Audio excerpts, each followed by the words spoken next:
por su seguridad.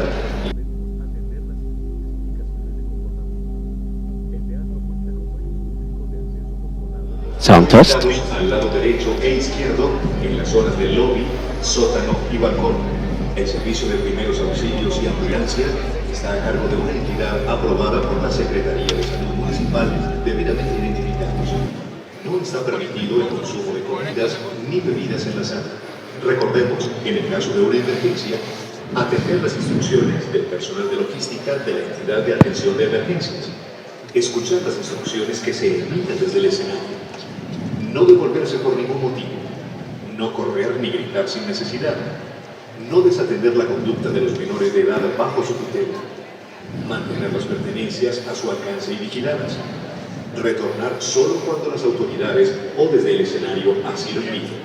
Este mensaje es para su seguridad, siguiendo las instrucciones del Departamento Administrativo de Gestión del Riesgo y Desastre, DAGRE, Alcaldía de Medellín.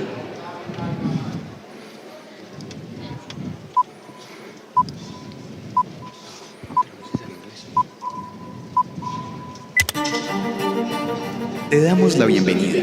Nos emociona verte y saber que vamos a We disfrutar now y welcome aprender you. It is juntos. great to have Antes de empezar, queremos contarte que vamos a atesorar los momentos que viviremos juntos a través de fotografías y video. Al estar aquí, consideramos que estás de acuerdo con que podamos utilizar las imágenes en que aparezcas tú en los diferentes medios y plataformas de Confama. Si prefieres no participar en nuestras fotos o grabaciones, no dudes en acercarte a nuestro equipo. Queremos que tu experiencia sea la mejor.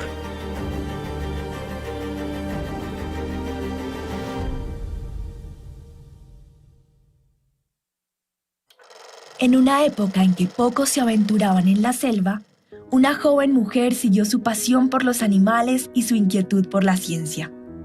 A los 26 años, Jane Goodall llegó a las orillas del lago Tanganica, en Tanzania, very, con una very libreta short y una capacidad of de the lake in observación Tanzania with this extraordinaria great para ability adentrarse to en el observe mundo de to los get into the chimpancés. world of chimps.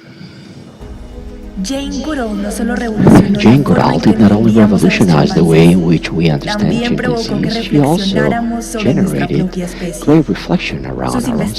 investigaciones nos han Her enseñado research sobre has taught interconexión us con la about naturaleza, our empatía y interconnection with compasión, nature, empathy and sostenibilidad y compassion, responsabilidad, sustainability and esperanza, responsibility, futuro hope, y acción. future and action. Jane nos inspira Jane a has cuidar la tierra inspired desde una every one of certeza. us to take care of Tenemos her. razones para la We have esperanza. several reasons for Su hope. historia nos recuerda que la History curiosidad y el respeto reminds us pueden that cambiar el mundo. our respect and curiosity can change the world.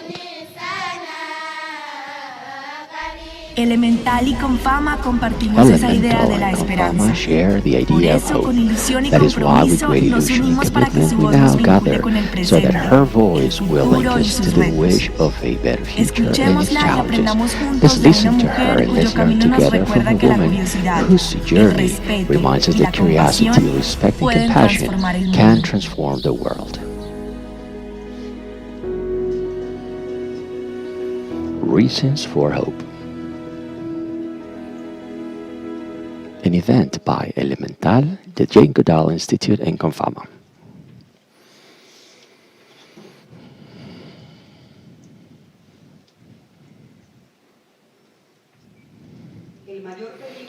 The greatest danger to our planet is that we are to lose hope. This is one of the quotes we have heard from Professor Jane Goodall, a well-known scientist and primatologist from England who changed the way in which we understand chimpanzees and our relationship with them. Many of the people who are here today grew up with her and her stories. She inspired us with her passion, seeing her as a hero. We could even say that many of us here today wanted to be at one point in our lives someone like Jane. It is not only us. Jane Goodall She is a peace messenger from the UN. She is an advocate for the conservation and preservation of wildlife and the environment, continues to inspire us with her work. She continues to inspire the life of children and young people around the world and around the planet. She continues to be one of the most important scientists around the world. We know her legacy is inspiring and infinite. Because of these and many other reasons, we are very happy to have her here today, here in Medellin.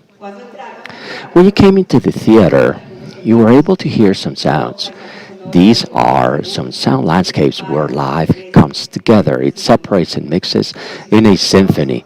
We did it with Orsa as an experiment opportunity, and it is great emotion to us to let you know those are the sounds of Cerro Tusa, Parque Confama La Samaria, and Parque Confama Arvi. Those parks are part of our forest parks, places where we preserve the life of 1,700 species in fauna and flora. You all be welcome to this conversation, which in itself it's a ritual and an invitation to think together about the future of our planet.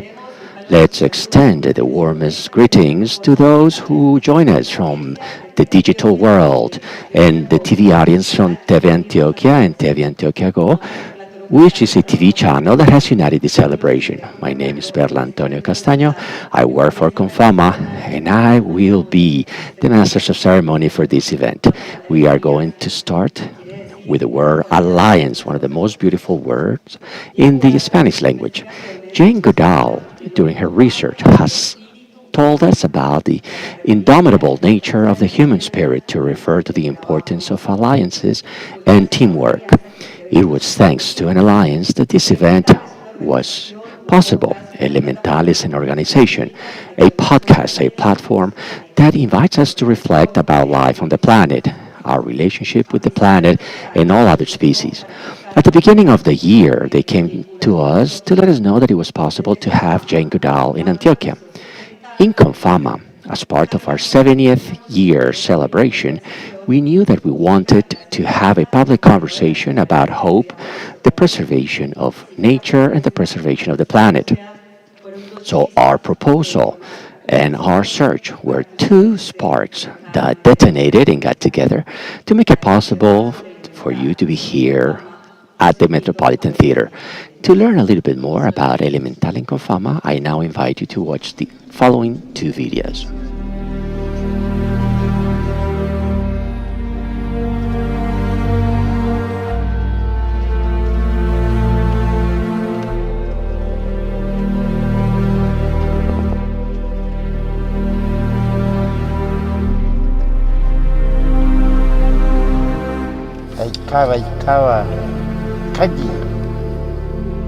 Querido hermano menor, sé lo que sientes.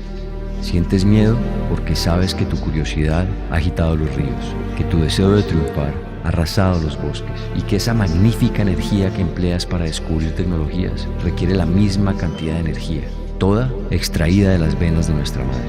Amas el fuego y su poder, amas conquistar y ganar, y eso es lo que te hará grande algún día.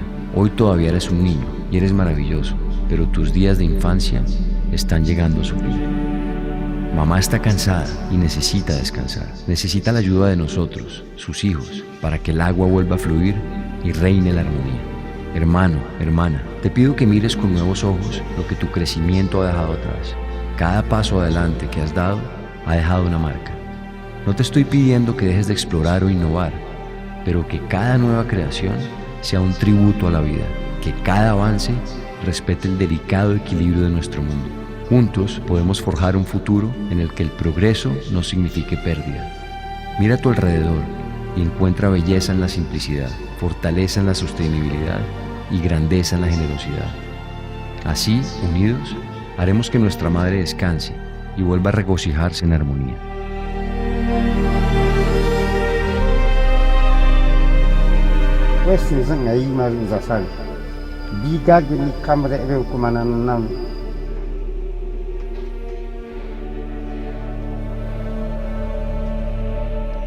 Elemental es un espacio sobre el único planeta con vida del que tenemos noticia, nuestra relación con él y sus demás especies. Mira tus manos. ¿Qué ves en ellas? Viaja por los pliegues en la piel de tus dedos, diseñados para que puedas abrirlos, cerrarlos, estrechar otras manos, sembrar, crear, escribir una historia. Detalla tus huellas dactilares, tan únicas como la fisonomía de todas las hojas, las plantas y los bosques que existen en el planeta Tierra. La naturaleza no solo está afuera, en lo que nos rodea, está en ti, en las 10 o 15 veces que has respirado mientras corre este video, en el corazón palpitante de quien se sienta a tu lado. Escucha la naturaleza. Asómbrate. Todo está vivo. En Confama creemos que para poner la vida en el centro y tomar acciones que generen un verdadero impacto, debemos, además, sentir, pensar, conversar y encontrarnos. Somos una caja de compensación familiar, lo que quiere decir que desde nuestro origen conjugamos los verbos cuidar, confiar y conectar para acompañar a las familias, personas, empresas y regiones con oportunidades de educación, cultura, salud, vivienda y progreso. Gracias por estar aquí hoy y sumar a este propósito. Así como nada existe de forma aislada, There's nothing nada that sana would de be forma here in an aislada. isolated way, Sabemos que cuidar and la nothing can naturaleza heal que in an somos isolated tiene way. todo que We ver know con that to be pensar able to en take una care of sola nature, salud. we need to think La de about los one ecosistemas, health, la the de health of nuestros ecosystems, cuerpos, the la health de of los our valores bodies, the culturales, health of la our de cultural nuestros values, trabajos, that of la our de la jobs, educación that of y las education and oportunidades, opportunities, la de nuestras that of our relaciones y la de la relationships, confianza and that of social y social la trust equidad. and equity. Somos en parte We aprendices are y en somehow parte apprentices, propulsores de and we are bioregiones also sanadoras, those who ciudadanías foster que healing cuidan, bioregions, empresas y emprendimientos citizenships, conscientes, and arte, corporations that are patrimonio y conscious. cultura que We nos are art, inspira, patrimony, and conecta culture y which cuestiona. inspires, connects, and questions. Bosques sagrados, Sacred y familias que forests and sueñan, families that conversan dream, y actúan. speak, and act. Buscamos medirnos, We ser are coherentes y trying to be transformarnos coherent con rigor, and to transparencia y transform ourselves with compromiso, rigor, entendiendo que no transparency, se and trata de commitment, mitigar o understanding reducir that it daños, is not just about sino de mitigating sanar or y reducing damage, regenerar, but rather como es healing and adentro, regenerating. es The afuera. same way it is inside, Principio it is in the universal. outside. That is a Mira universal tus principle. manos. Look at your ¿Qué hands. ves en What ellas? do you see on them? Nosotros vemos We la see the posibilidad de actuar possibility con to esperanza act with hope y construir el and futuro to build the juntos. future together. ¿Seguimos haciendo equipo? Are we still part of the same team?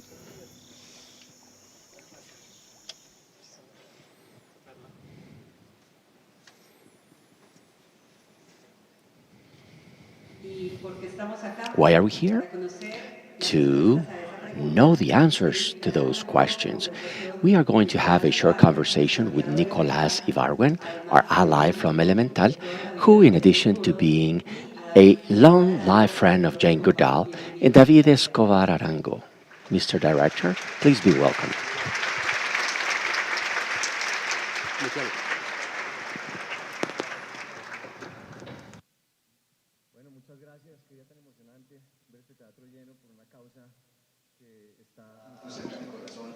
It is great to see that we have a full house with this environmental cause.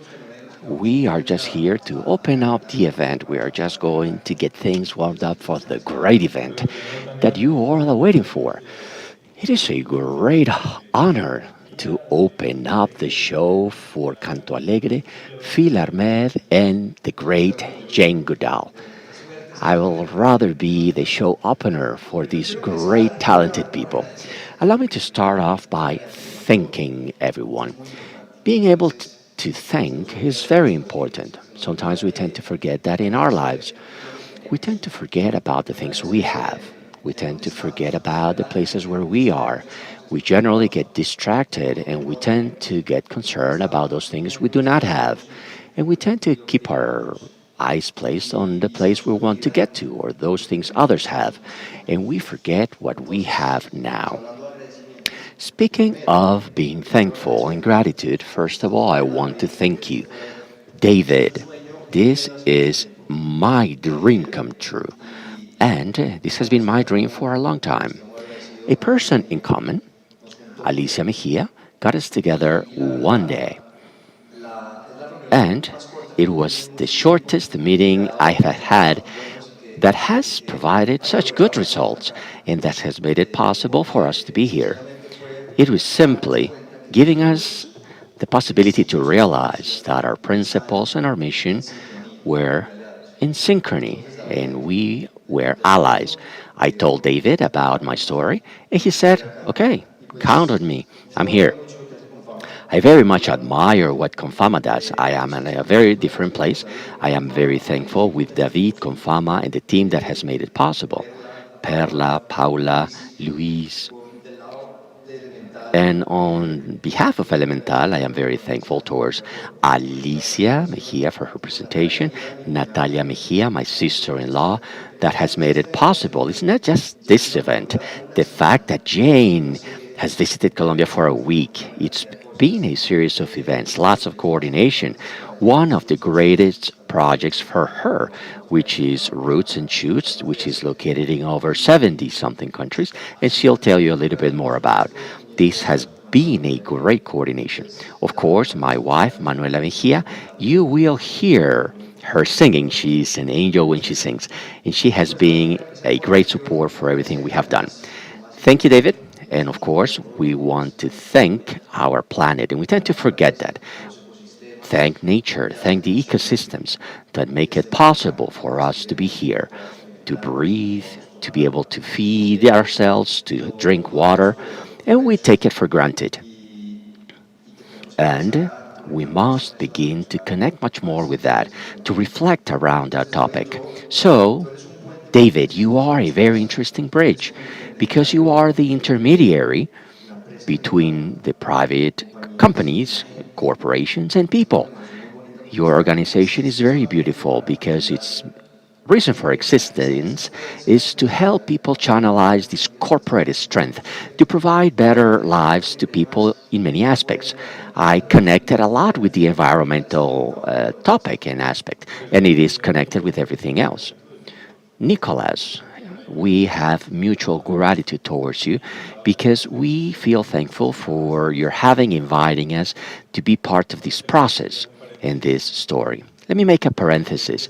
Here we have two men on stage, but this meeting to hear Jane Goodall, who is a force of nature, was generated by several forces of nature like Alicia Mejia, Paula Jaramillo, your sister-in-law, Manuela, your human, as you said this week, and by beautiful and incredible women from education and culture in Confama. It is so unfair for two men to be here on stage, so let's try to do things with great dignity. At least we are feminists, and we are allies and feminists by heart, and I wanted to acknowledge them. This was so exciting. Before we were able to respond to your invitation, we were asking ourselves about what would be the great conversation about regeneration and sustainability that we could have as part of our 70th anniversary celebration as the first family compensation fund in Colombia. We have said that we have been compensating and providing solidarity projects and elevating the quality of families in the region, not just helping them, because that is very paternalistic, but rather we have been providing support so that they, through their own spiritual and intellectual strength, have been able to make progress in life. We knew we needed to have an inspiring conversation about regeneration and environmentalist. We needed to have conversations about solidarity, not only amongst human beings, but also amongst all species, especially in this beautiful planet that we have the mission of taking care of. Well, we are a bridge. We connect cultural and educational organizations. That is also the work you do with Elemental. We work with people and we connect them with companies. One of the reasons why we are devoted to regeneration is because companies from our region have always been pioneers. They have, for the longest time, have been committed with programs, very deep sustainability programs. They are now going as far to speak about regeneration.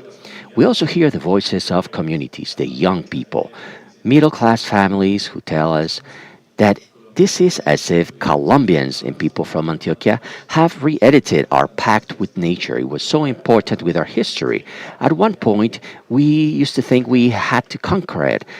But it's like that old or ancient pact was updated, and now families from Antioquia say that at the very top of our values, there is the care and the protection of not only material but also spiritual protection of nature, and that's why we are here. You have said very beautiful things. These things we must remember.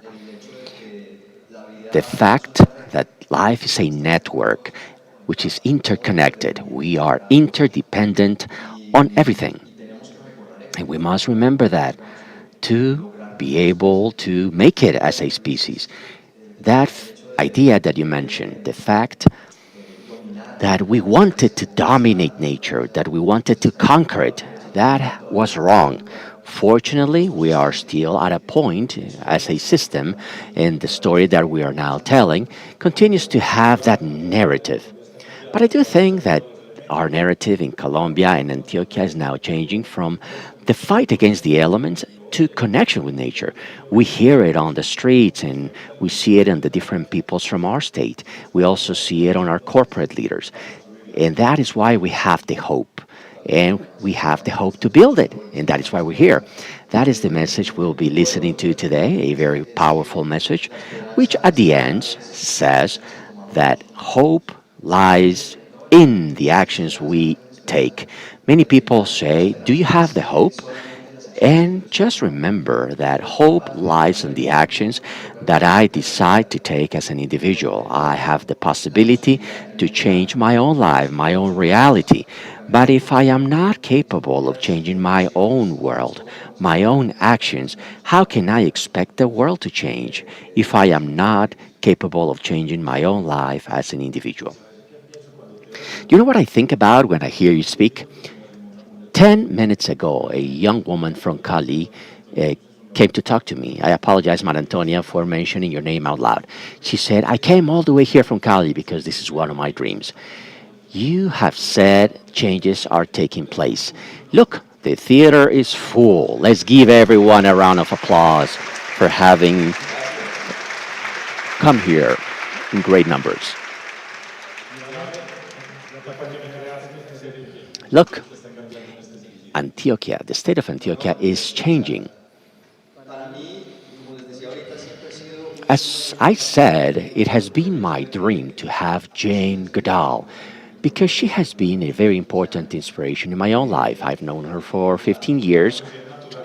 I used to watch her in Naturalia back in the 1980s. I met her in National Geographic in the 1970s.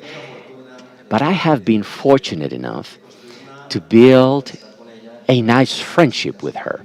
She has been inspiration in my life, and she has guided many of the steps I've taken in my life.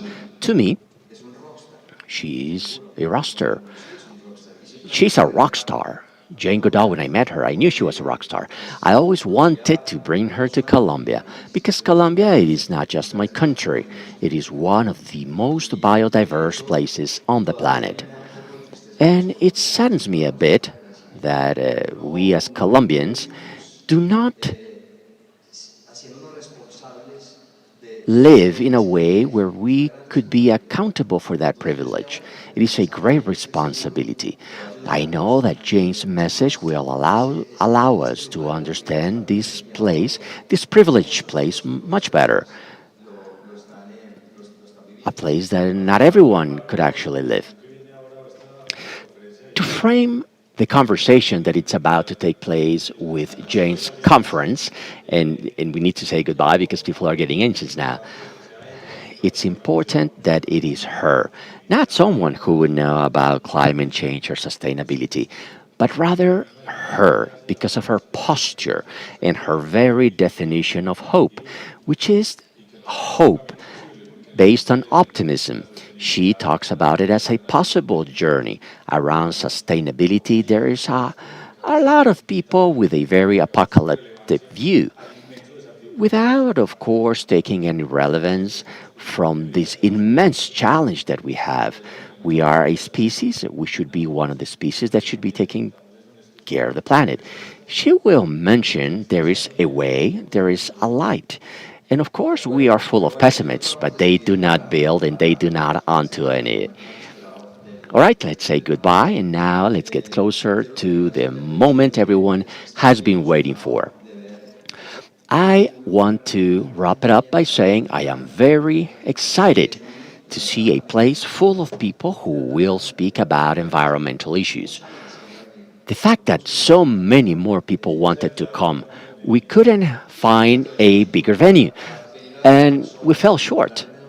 To hear someone speak about the environment, there are some people online, and we will have it on Teleantioquia on Sunday. This is very beautiful and something that I want to say, Nicolas. When we talk about the origin of the word alliance, an alliance has to do a lot with shared values. Elemental, Confama, and many of the people who are here today share values. And above all, we share a commitment. It is so great that during this evening, where we've had a Confama-like celebration of our 70th year anniversary with your great company, we are going to confirm in our hearts there is a new alliance, the alliance for this little piece of the world where we live in, Antioquia, Colombia, which is a large portion of the biodiversity of planet Earth. Let's start right there. Life is built with alliances because we are a social animal. Let's celebrate this link, this bond, this network, and let's enjoy this evening. To say goodbye and to give you a little appetizer of what's coming up, we are going to show you a short video of what you are about to watch.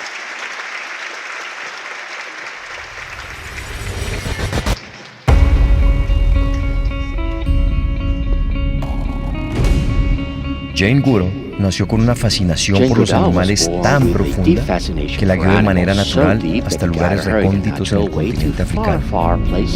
Un lugar llamado Gombe en el noroccidente de Tanzania. Su curiosidad se convirtió en un camino y ese camino en un propósito. Una misión que por destino colisionó con ella de forma inesperada. Cuando una sugerencia de su maestro, Louis Leakey, la puso frente a nuestro primo más cercano, el chimpancé. Con ellos no solo compartimos hasta el 98% de nuestro ADN, sino también el mismo planeta y ecosistema, uno que debido a nuestra actividad ha sido empujado al borde de la extinción. No fue un plan premeditado, sino la conexión profunda que desarrolló con los chimpancés, la que le mostró la luz que cambiaría su vida y la del mundo entero. Hoy, su lucha por la conservación, no solo de los chimpancés, sino de nuestro planeta, se ha convertido en una semilla de inspiración que nos recuerda que trabajar por otros es hacerlo por nosotros mismos.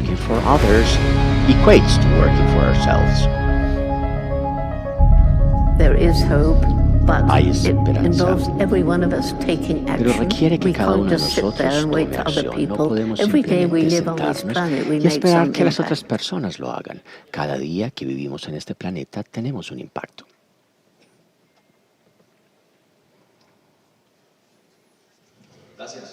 Thank you.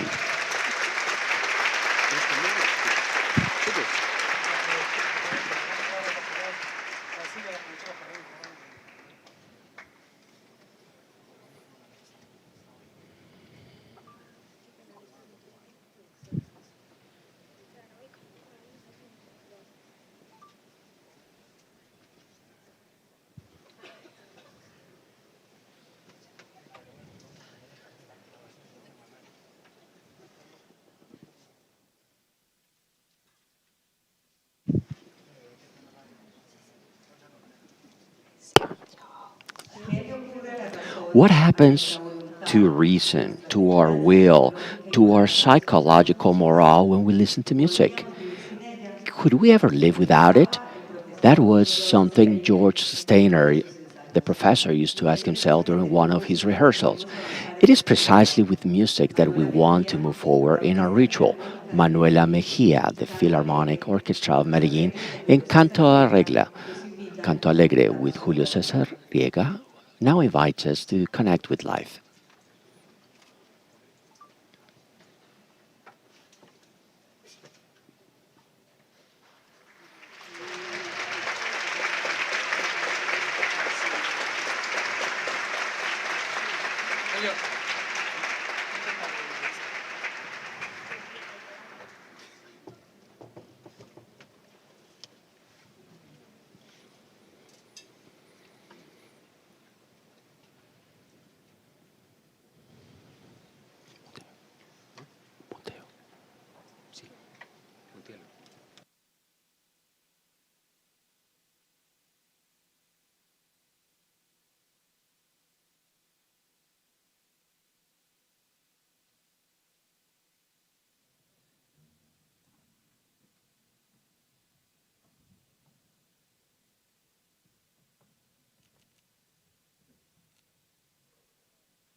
Our ancestors, both male and female, that walked this land thousands of years ago, every time they got up, used to say hello to the four elements.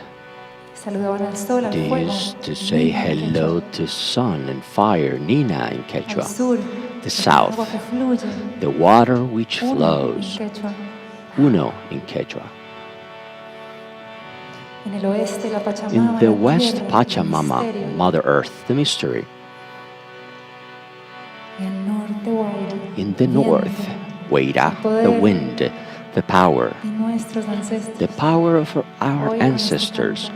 It is here today with this very chant, through which we want to honor the four elements, the four directions, and this beautiful land which upholds our life.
Corazón de cielo, se unen en mi centro, puedo despertar.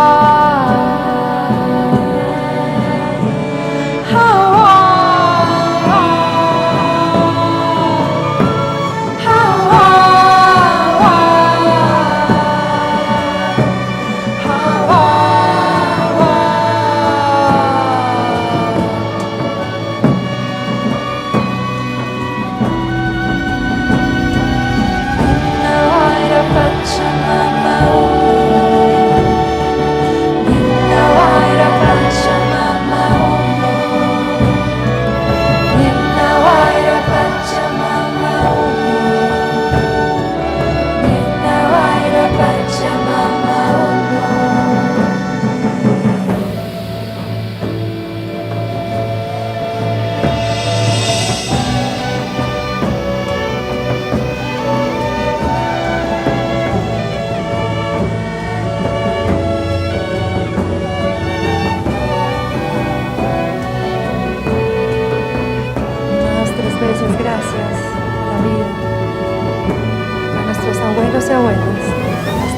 repertorio poderoso que sostiene la vida. A las abuelas aguas, a las abuelas estrellas, a los bosques y a las selvas, al abuelo jaguar, a la anaconda, al cóndor de los Andes. Gracias, tierra, por permitirnos nuestra Thank you, existencia. Mother Earth, for allowing our existence here Gracias and a now. nuestros abuelos y abuelas, We would like a to los thank guardianes our y guardianes de la grandparents, tierra. the guardians of the land, 1, 2, 3 veces. that we came to hear 1, 2, or 3 times. Thank you.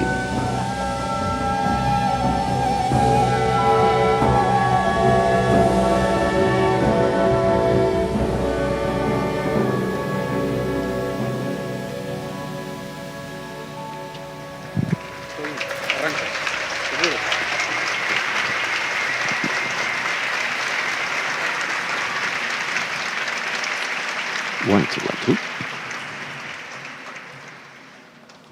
Hoy estamos haciendo un homenaje a la tierra. Today, this is Estamos haciendo un homenaje an a Jane homage Goodall, to Earth, to Jane esta Goodall, mujer this que woman nos ha mostrado el camino, que who nos has recuerda shown eso us que the ya way. sabemos. She has reminded us Así como of ella, that nuestros we hermanos de know, la selva en el Amazonas, that in the same way she has done, our brothers and sisters from the nos recuerdan con Amazon este canto que have somos la tierra. reminded us with Este es this un chant canto de la to comunidad Earth. Unicuin del This is a Amazonas. chant to the Brasil. Muniqui community from the Brazil Y con eso Amazon. invocamos Through it, fuerza de la tierra we invoke que viene aquí a the sanarnos, strength of porque Earth somos- that has come to heal us, somos la tierra. because we are the Earth.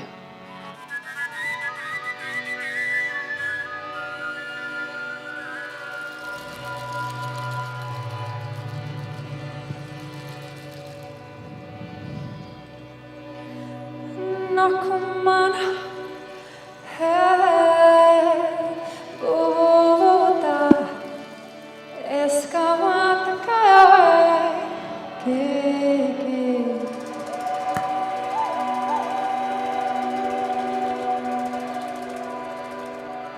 Nakuman, hey, Buddha, Eskawataka,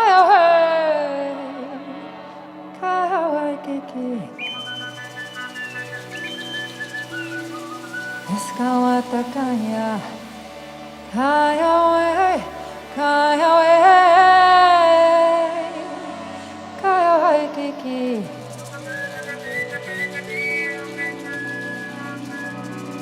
Eskawatakaya, kaya we, kaya we,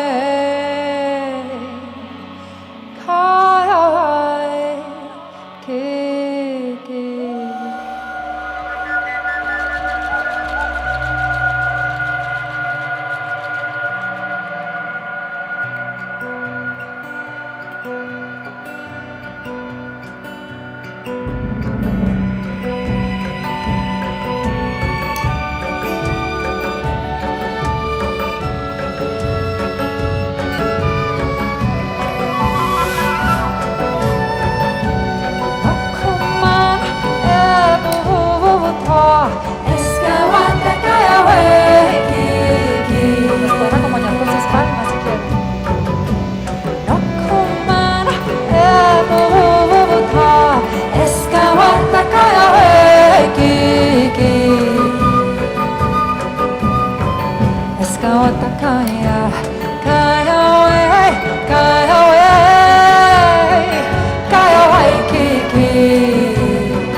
Canten con nosotros. Yo soy la tierra, yo soy el agua, el viento, el fuego.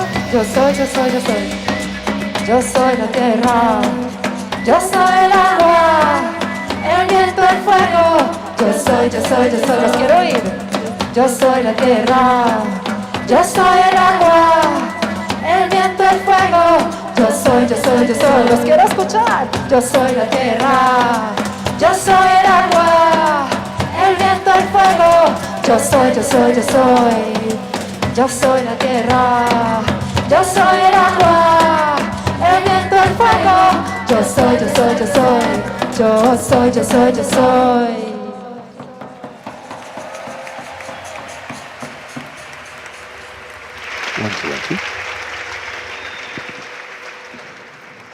Y para terminar, quiero invitar a Manuela y a Majo de Canto Alegre. Wrap things up. I would like to invite Manuela and Majo from Canto Alegre. I would like to thank Maestro Manuel, Manuela and Majo in this last chant, which is a homage to what makes it possible for us to be here, what gathers us today, and what makes us feel so excited, the celebration of life and the experience and Jane's inspiration.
much. Maestro Julio César Sierra with his arrangements, Maestro Manuel, and the Philharmonic Orchestra. Thank you, Majo, Canto Alegre. It was an honor to be here with you.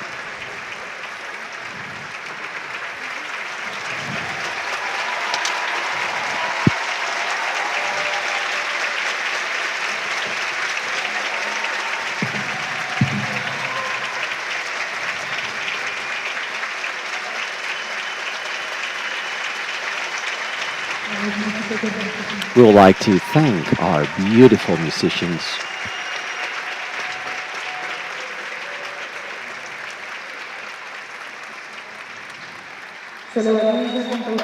Solo Valencia, a great singer from Medellín, Paulo Aristizábal, Dani Rigolo. Thank you. Thank you so much.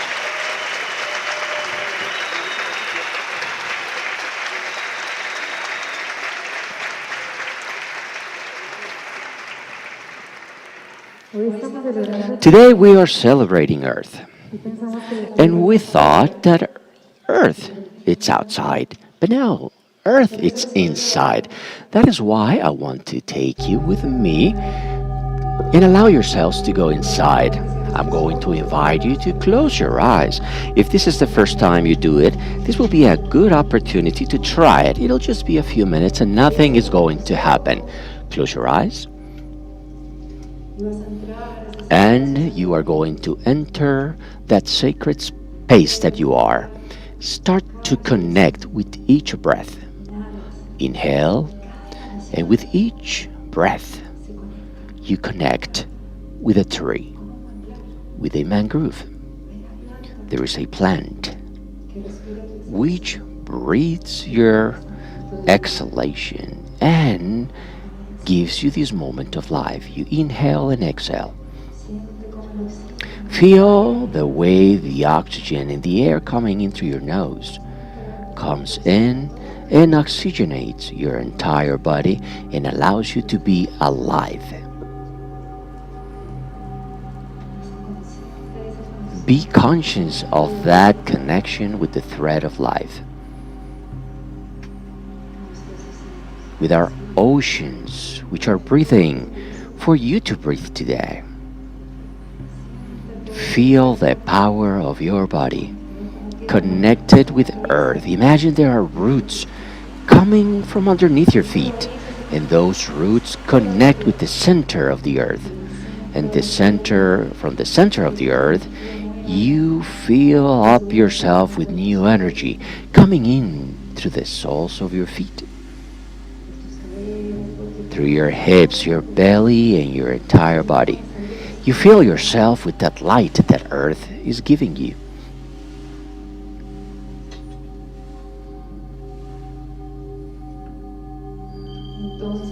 Then you lower your head, and this is the time to be grateful. To be grateful to earth for allowing us to be here today. To thank earth for all the food you eat. Everything that makes who you are came from earth.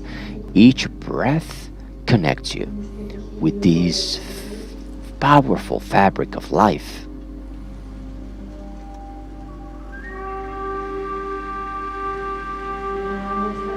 Inhale, exhale, and relax yourself. Imagine that you are walking through a forest.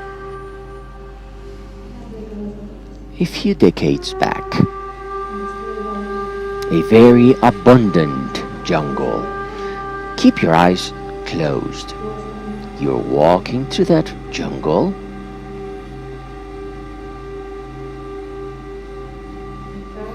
And with each step you remember your mission and your purpose. Why you're here and what you're here for. You remember that you are brothers and sisters of those trees, of those birds that sing to you. You remember that you are a thread in this beautiful fabric of life. And the jungle talks back to you? What does she want to tell you? Listen to her. What is she telling you today? Remember your power. What is that you came here to do? Why are you here for? What are you here for? Allow the jungle to whisper to you.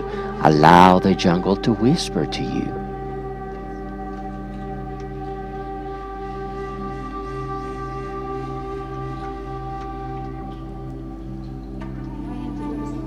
What's there in your heart?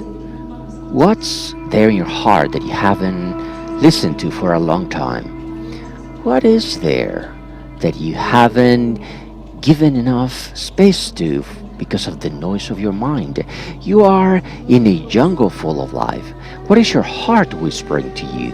What is your heart begging for? Inhale, exhale, and rest your body. Rest in your body, which is earth.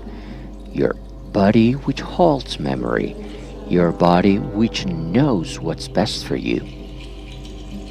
Keep your eyes closed and rest.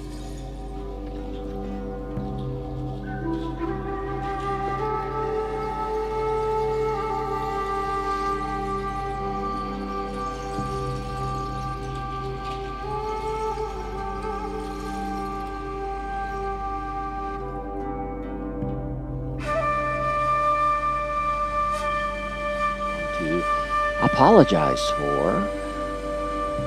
to earth or to yourself. You can do it. If there is something that you no longer want to carry on your shoulders, to carry on your baggage, it's time to let go. It's time to let go of those bags. You can leave it behind in this jungle. It'll be there as compost to continue to grow abundantly. Give to the jungle those fears within you, those things that keep your mind full and do not allow you to remember who you are. She knows who you are. She knows your power. She knows your strength.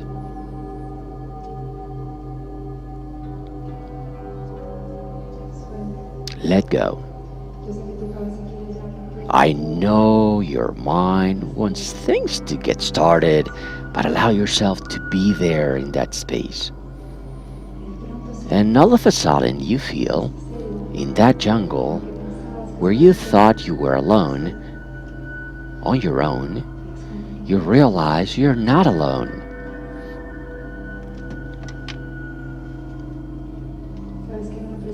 There is a greater presence which guides your steps.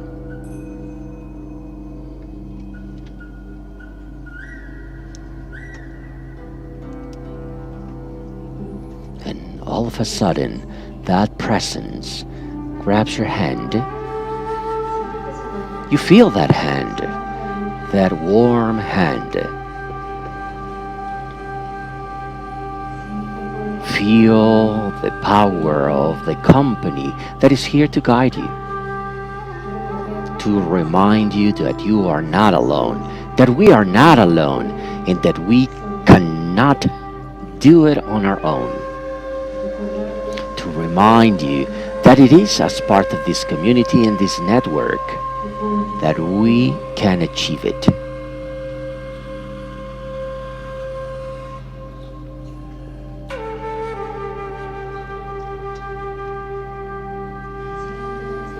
Feel the way this presence is guiding you and whispering in your ear, showing you the way. Then she grabs your hand and she invites you to follow her, and you walk with her. But you haven't seen her yet. You do not know who she is. Then I ask you to open your eyes to discover who that presence is, that presence that has come to guide you and show you the way.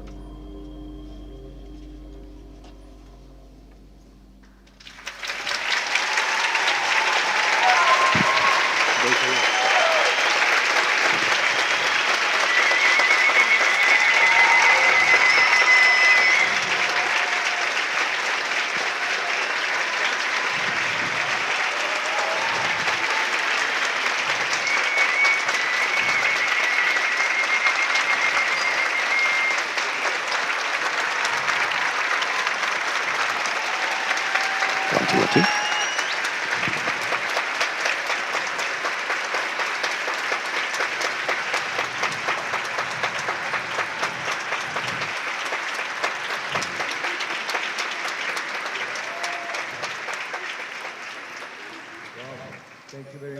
Muchas gracias. Voy a ser muy breve porque ustedes quieren escuchar a Jane hablando. Individual decisions. I want to tell you a little story. Imagine a little kid, a 10-year-old kid in love with nature and with animals, browsing through the pages of a National Geographic, discovering his heroes, and discovering Jane Goodall as one of his heroes. Following her through those pages, following her adventures, how she, out of passion and love for nature and animals, made it all the way from England to a place in Africa to live with wild animals. She met a famous scientist, this kid learned. And because of her passion and her love for animals, because she didn't study anything, this kid was learning through these magazines, he hired her, and he was living with wild animals. So imagine that same kid, many years later, imagine the emotion, having dinner at a random restaurant. He looked up, and across the room, there she was, her hero, her childhood hero. So a small debate started in his mind. Should he approach her and tell her how much he admired her? Or he should just stay and let her be?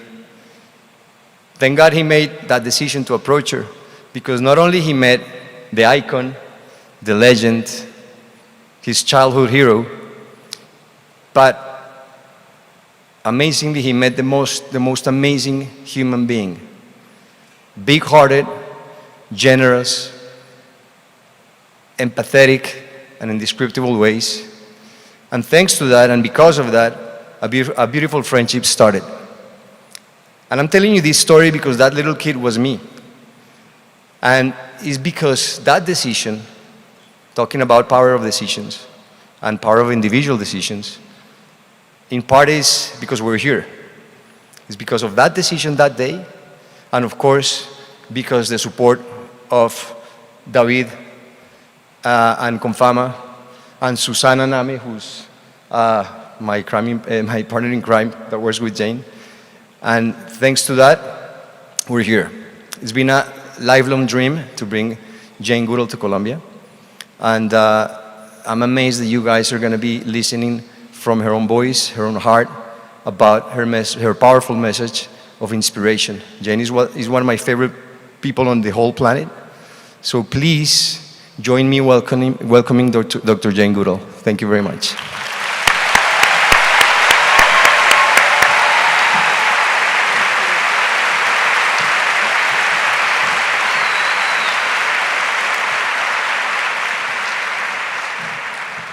Well, okay. First of all, thank all of you for coming. And I know some of you stood in a line out there. I was absolutely amazed. So thank you very much. Thank you to Nicholas and David and Susanna for bringing me here. But how did I become the person that Nicholas was talking about? And to answer that question, I have to go back to my childhood. I was very, very lucky. And first of all, I had an extraordinary mother. She supported the love of animals that I was born with. And she didn't get angry when I took earthworms to bed. All the earth was in my bed and my sheets. But she just said, and I don't remember this, I was 1.5.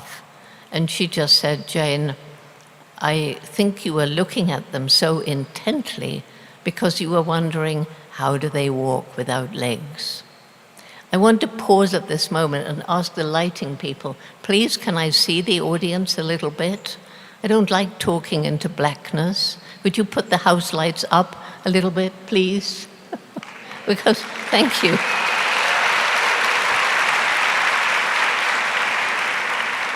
I think he doesn't understand English, but maybe somebody could translate. That's getting better. Because I don't like talking into black void.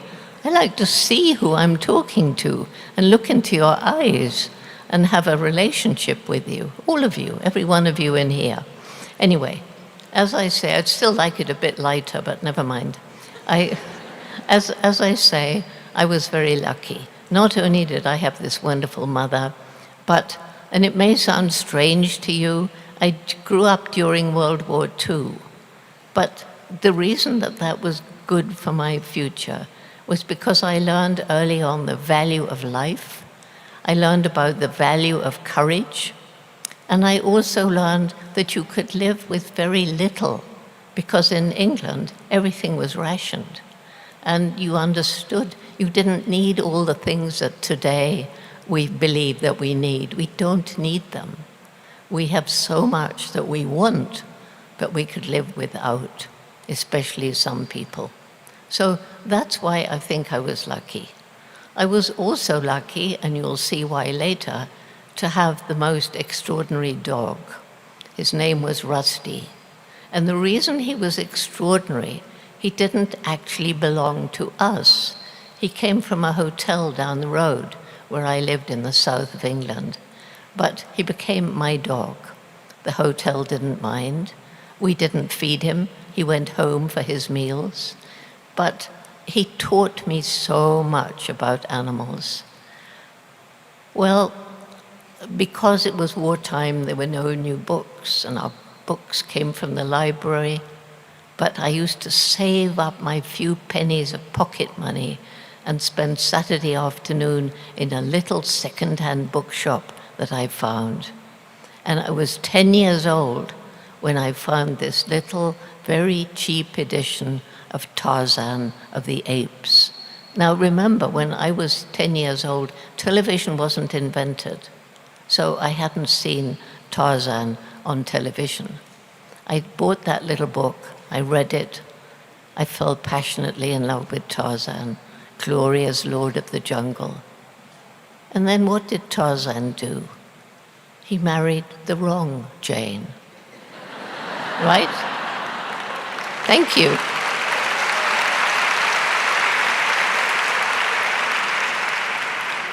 Well, of course I knew there wasn't a Tarzan, but that started my dream. I will grow up, go to Africa, live with wild animals in the wilderness, and write books about them. No thought back then of being a scientist, especially if you were a woman.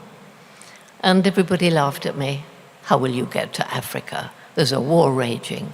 You don't have money. That was true. My family didn't. And Africa's far away. We don't know much about it. We called it the Dark Continent. And you're just a girl. But my mother didn't think like that. She said, Jane, if you really want to do something like this, then you're going to have to work awfully hard. And you're going to have to take advantage of every opportunity. And then, hopefully, if you don't give up, you will find a way to achieve your dream. So, as you know, I did achieve my dream. It wasn't easy. We didn't have much money, not enough for university. All my school friends went off to university, and they went skiing in the holidays after the war, but we couldn't afford anything like that. But it didn't matter. I wanted to be out in nature. I wanted to watch birds and insects and ramble about the seashore with my dog, Rusty. That's what I wanted.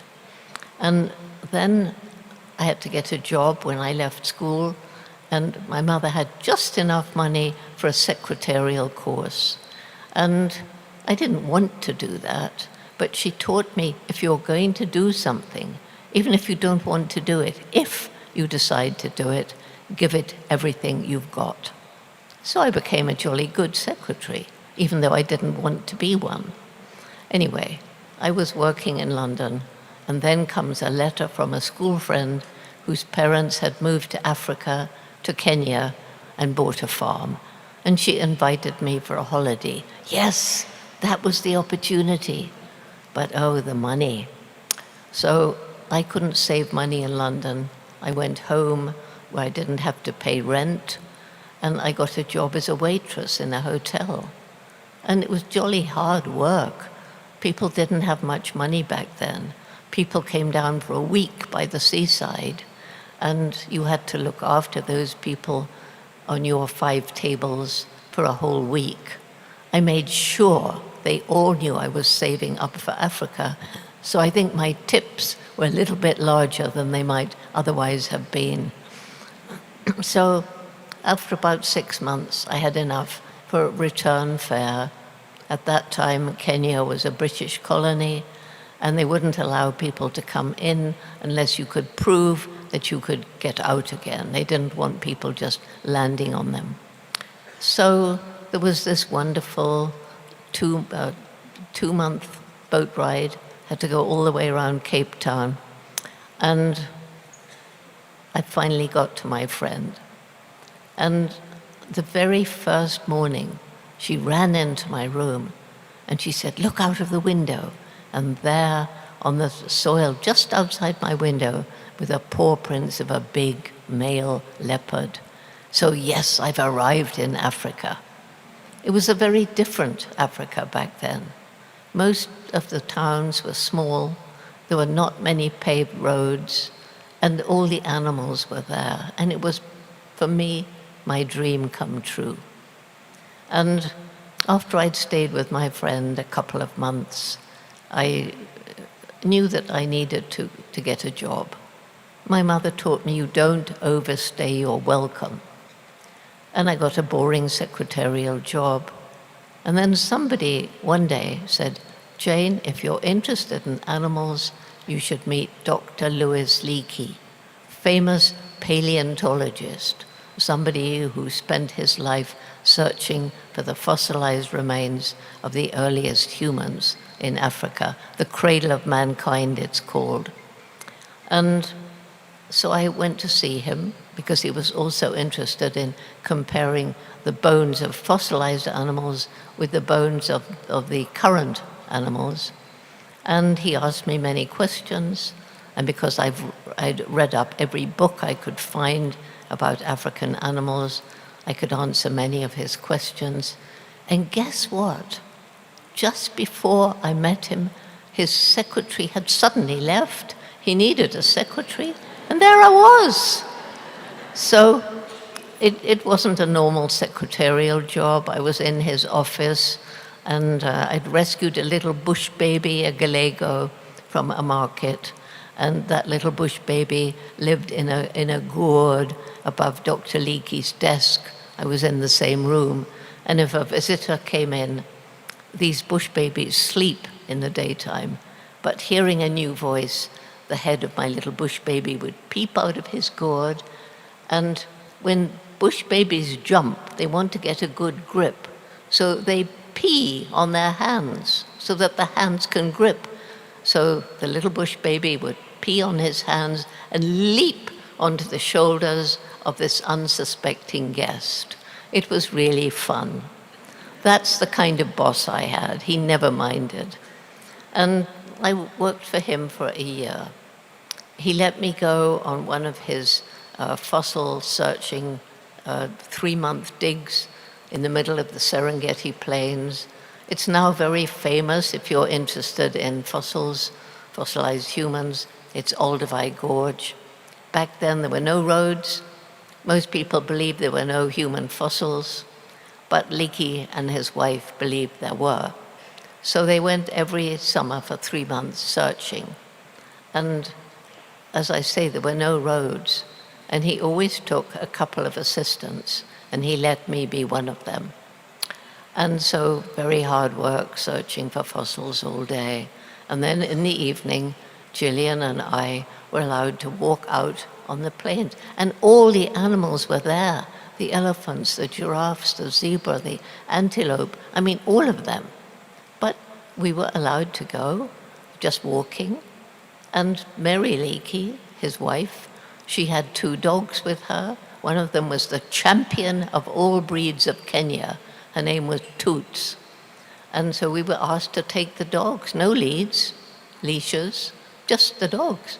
So on this occasion, we're walking along the bottom of the gorge, and something makes me look behind me, and there is a young male lion, fully grown, mane beginning to grow on his shoulders, and he was watching us. I think he was curious.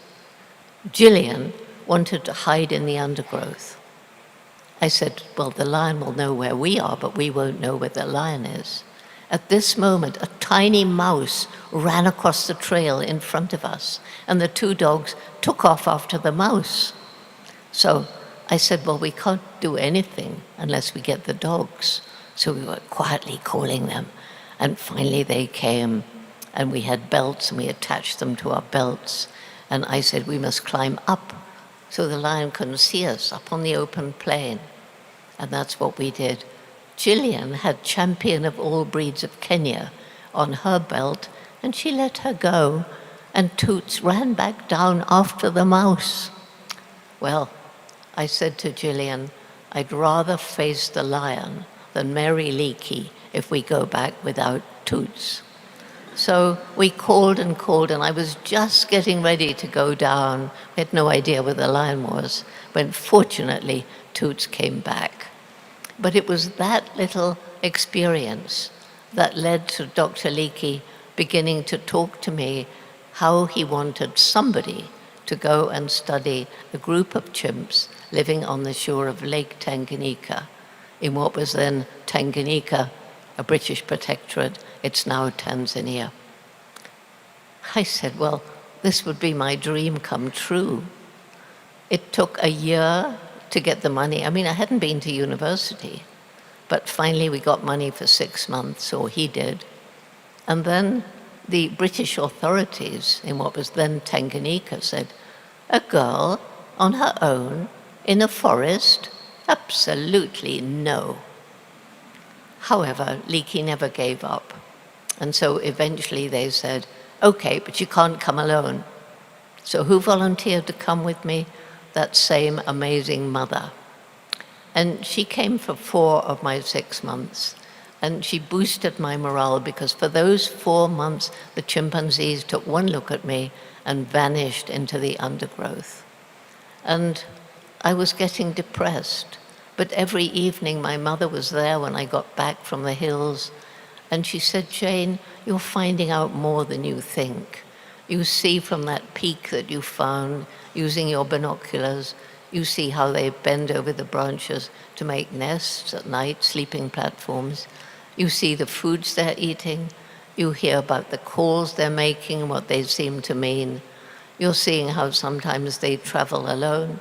Sometimes it's a mother with her young ones, or 2 mothers with the kids. Sometimes a group of males hanging out together. And we now know today that they are patrolling the boundaries of their territory. We now know today chimps are very territorial, and that they protect their territory from incursions by males from neighboring communities. We now know that a community at Gombe is about 50 individuals, adult males, females, adolescents, and young. So it was very sad that my mother left just before the first real breakthrough observation. One chimpanzee had begun to lose his fear of me. He let me get a little bit closer, maybe as close as the edge of this auditorium. And on this one day, I saw him sitting on a termite mound, that's white ants, and he was breaking off grass stems, opening up the tunnels that were made by the termites, because it was the beginning of the rainy season, and they were getting ready for the fertile males and females to fly off and form new colonies. And then he would push his grass stem down, leave it for a moment, bring it slowly up. There would be termites biting on, and he would eat them. And sometimes he picked a leafy twig, and to make that into a tool suitable for termite fishing, he had to carefully remove the leaves and the side branches. Today, this wouldn't be exciting. Back then, it was revolutionary. Science had defined us, Western science had defined us as man, the tool maker. That's what David Greybeard was doing. Leakey was really excited. He said, now we shall have to redefine man, redefine tool, or accept chimpanzees as humans. And it was this observation that got the National Geographic Society in America to agree to continue funding my research when the first 6 months' money ran out. And gradually, partly because David got more and more accepting of my presence, and if he was in a group which was all ready to run when they saw me, and David was a leader, so they would see him just sitting calmly. They looked from him to me, and maybe they were thinking, well, she can't be so dangerous after all. At any rate, I got to know them as individuals. Over the next 1.5 years, I got to know them so well. They were like part of my family. And of course, as I got to know them, I named them. It was David Greybeard, his best friend Goliath, who was the top-ranking alpha male. And then there was timid William with his long, wobbly upper lip. And there was old Flo, the dominant female, and her family, Fabian, Figan, and Fifi. And there was timid Ollie, who'd had a goiter in her neck, and all the others. I'd been with them about 2 years when I got a letter from Leakey telling me I had to get a degree, that he picked me because I hadn't been to university. He wanted somebody who was studying them because they were really passionate about it and whose mind hadn't been damaged by the very reductionist attitude of science to animals back then. In other words, animals are just little machines. But he said, now I want scientists to take your research seriously. So I'm afraid you have to go and get a degree. And I've got you a place to do a PhD, a doctorate, in Cambridge University. It was then the top science university in England. And he said, we don't have time for an undergraduate degree. So you can imagine when I get there, I'm nervous. I mean, here I am in this erudite atmosphere, never having been to college.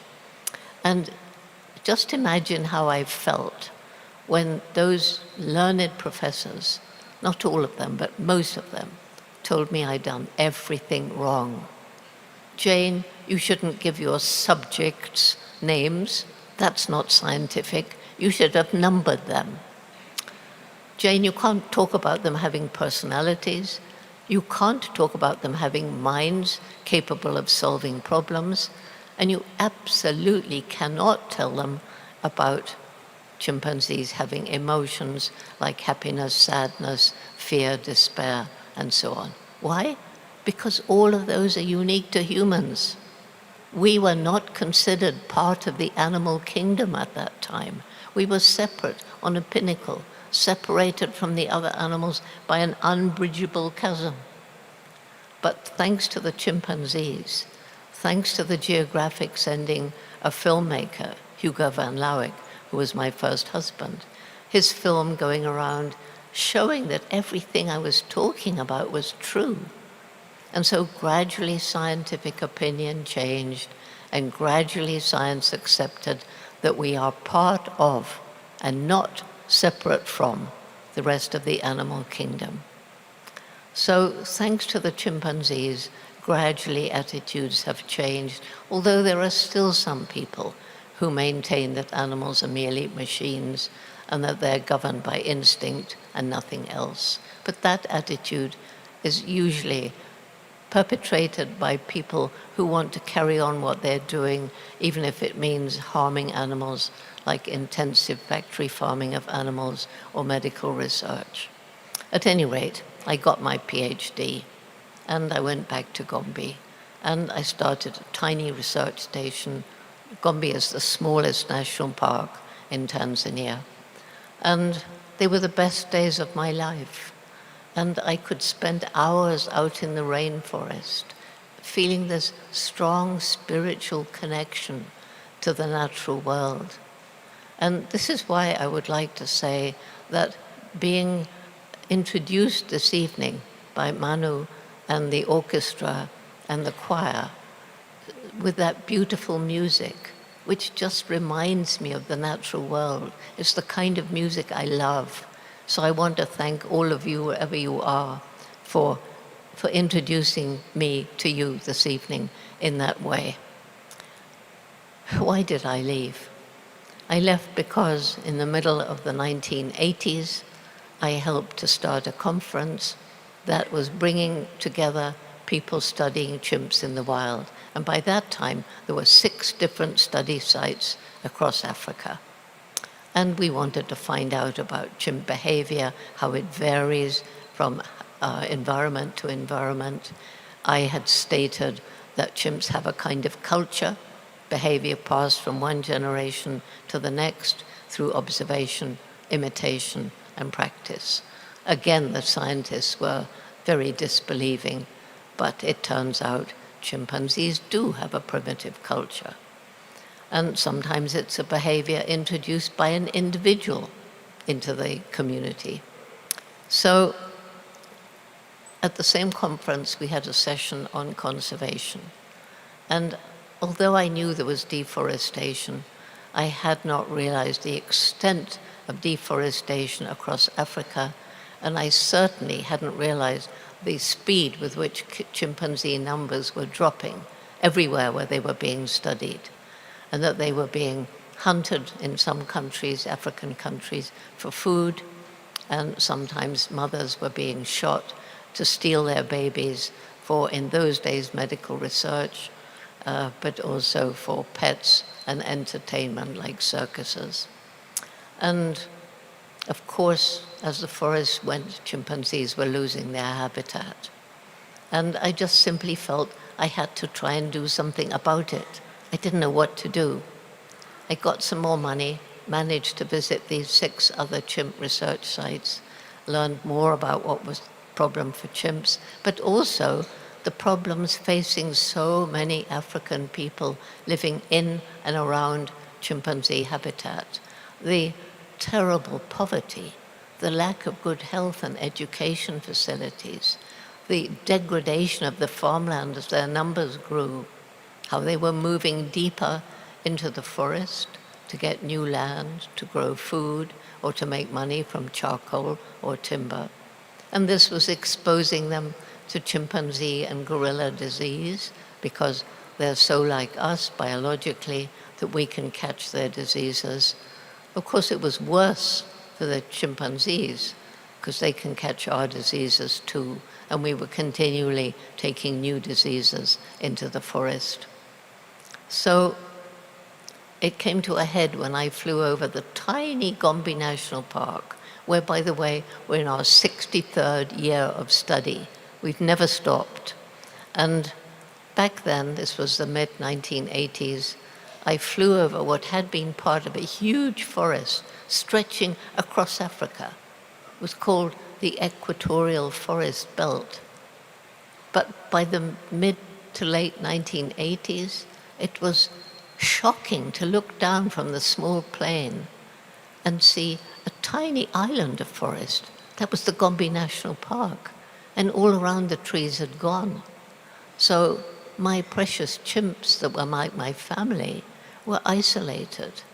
And as there were only 3 communities, 50 each, that's not a large enough number to have a viable future. So understanding, looking down, I realized it hit me. If we can't help these people find a better way of living than destroying the environment, we can't save chimpanzees, forests, or anything else. So we began a program called Takari. It was the very first truly community-led conservation project in Africa. It wasn't a group of arrogant white people going into a poor African village, and there were 12 around Gombe, and saying, well, we've come to tell you how to live your lives better. No, it was 7 local people. They hadn't even been to university. They were respected and admired. And they went into the villages, sat down with the elders, and asked them, what can we do to help you? And we began where they asked, restoring fertility to their overused farmland, better health and education facilities. And as they came to trust us, we could introduce water management programs. We could introduce as many scholarships as we could get to give girls a chance of secondary education. And we also introduced microfinance so that people in the villages could choose their own environmentally sustainable business.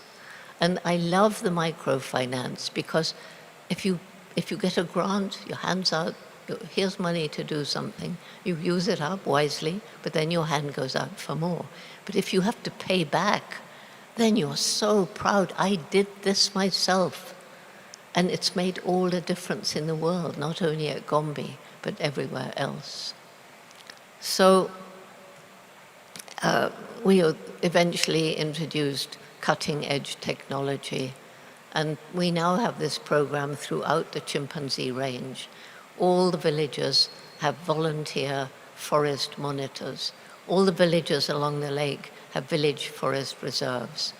And so they learned how to use GIS, GPS, satellite imagery to monitor the health of their forest.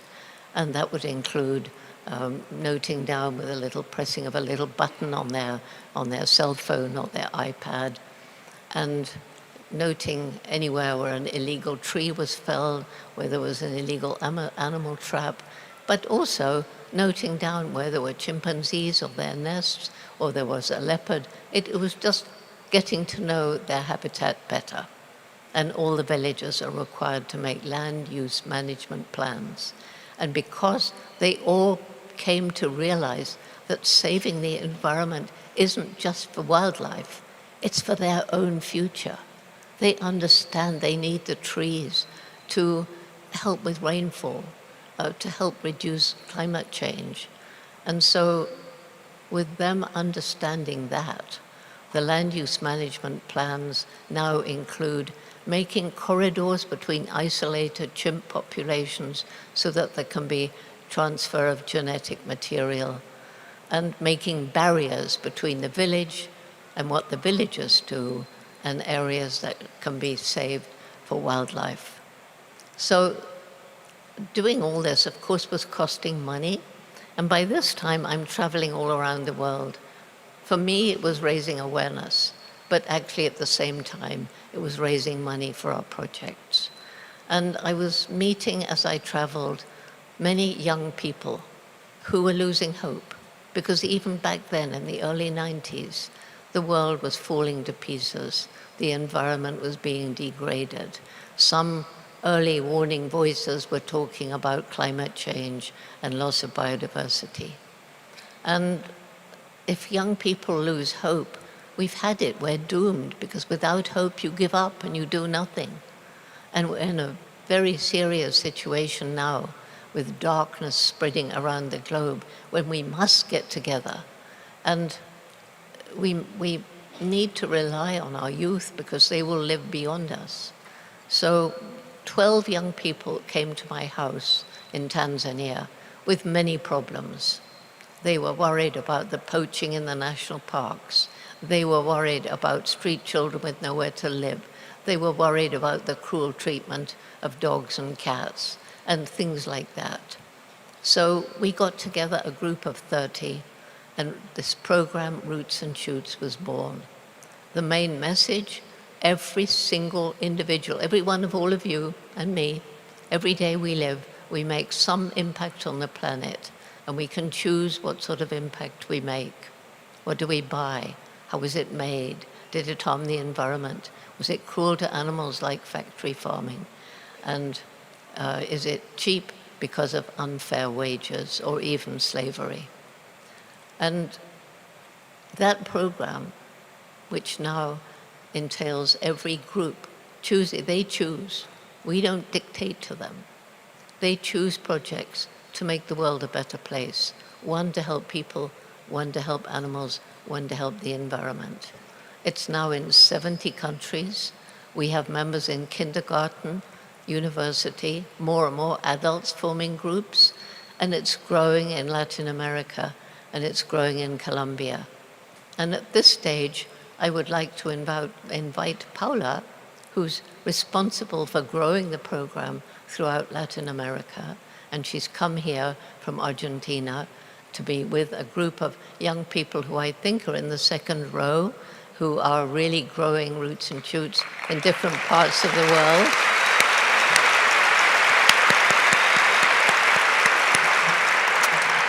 So, Paula. I'm going to speak in Spanish, is okay? You can speak in Spanish.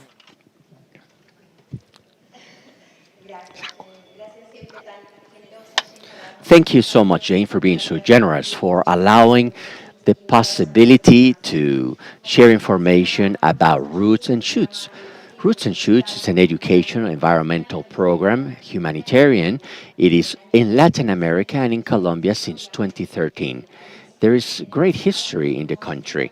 We have several groups in the second row where we have role models from 8 countries throughout the region: Ecuador, Brazil, Argentina, Colombia, Peru, Puerto Rico, Chile. Who did I forget? And we have Andrea Hurtado, who is our role model here in Colombia. So I sure hope that you may contact her. Follow their social media from Roots and Shoots Colombia to add yourselves to the program.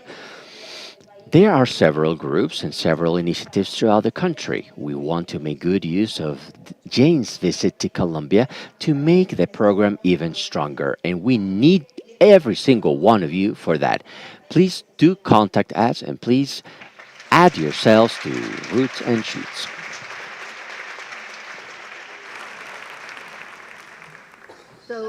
Entonces, estábamos hablando de la esperanza. About the danger Estábamos hablando if we lose hope. And so my greatest hope is in the young people. I travel around the world 300 days a year, and everywhere I go, I speak to groups of young people, not only Roots and Shoots. We try to make partnerships. We try to partner with David's organization. We try to partner with Nicholas. We try to partner with other people who are working with youth, because the situation is so dire that we need to collaborate, we need to get together. We all need to play our part. But young people, not only are they doing these projects with great energy because they choose them, but they're changing the attitude of their parents, their grandparents. They're changing the attitude of their teachers and their friends. And this is what we need. And that is why I will never give up as long as my body allows me to travel around and grow this program. But there are 3 other reasons for hope. And one is the resilience of nature. Give nature a chance, and nature will return. Gombe, fly over Gombe today. There is no isolated patch of forest. The people have understood the value of nature.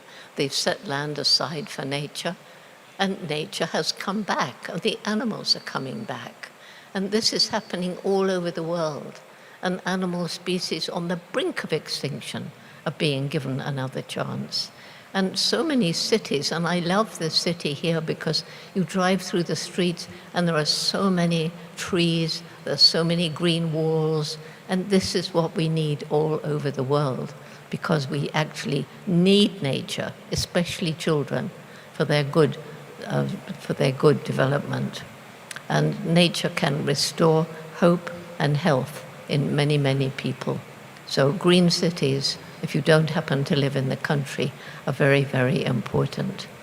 And the next reason for hope is this extraordinary brain that we have.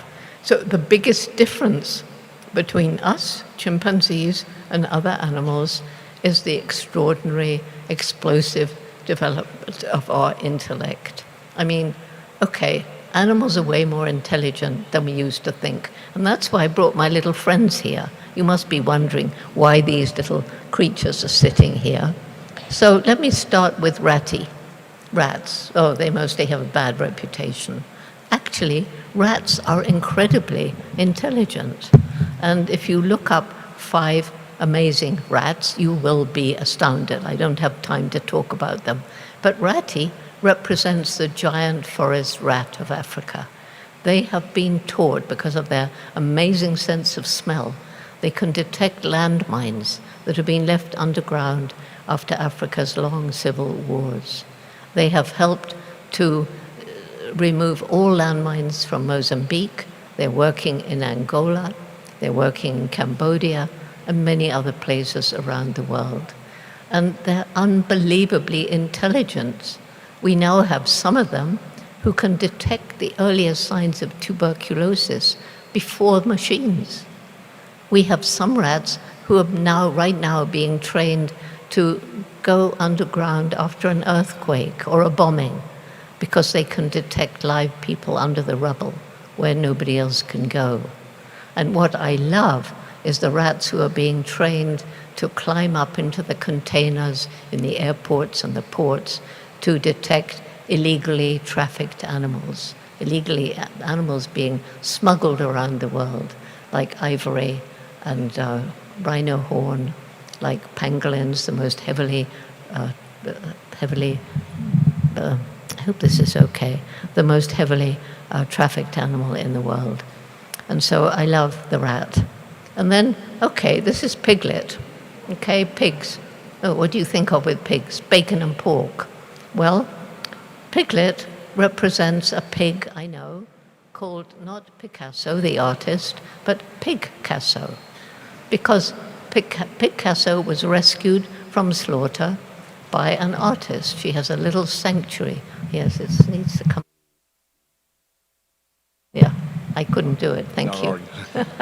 Okay, so Picasso watched this artist painting, and the artist was amazed, and so she set up an easel, and she set up some pots of paint, and she put a paintbrush in Picasso's mouth, and Picasso was joyous. She was just going like this, and she learned to dip the brush into different colors so that her paintings would have different colors.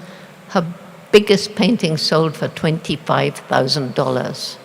She wasn't an unusual pig. She was just a pig who had a lucky opportunity. And then there's cow, beef, milk. Oh, you know all about that.